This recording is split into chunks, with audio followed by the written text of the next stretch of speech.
Details of a planned royal commission into abuse and neglect of people with disabilities are expected to be announced tomorrow by the federal government.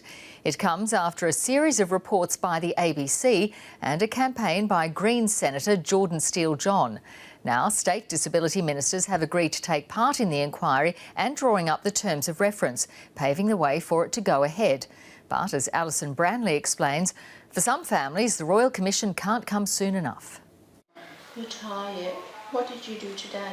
Lily Grievous thought her intellectually disabled daughter would be well cared for in a group home.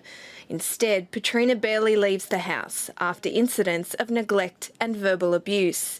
In 2016, Petrina almost died after she went outside and a fire door shut behind her, locking her out in the cold overnight. They found my daughter locked outside, early hours in the morning, screaming for help. No clothes on, just a nappy. Ended up spending 2 weeks in hospital. Hypothermia. It was midwinter, 3 degrees. I can't tell you. Who hit you?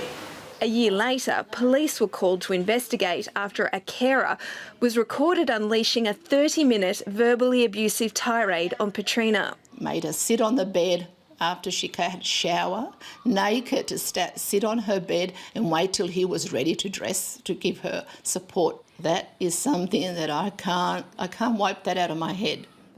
That worker was sacked, but then in December last year, during a routine doctor's visit, Miss Grievous learned that Petrina had broken 5 ribs, injuries that had not been reported. Miss Grievous welcomes a royal commission into the abuse and neglect of people with a disability. The whole system needs to be cleaned out. The House with No Steps, which runs Petrina's group home, says it investigated each incident involving her. We have stood by Petrina for nearly the past 6 years. Unlike other service providers and to some extent the government themselves, I think everybody involved in Petrina's care have made mistakes, but we're all committed to work together to learn and to continue trying to improve outcomes for Petrina.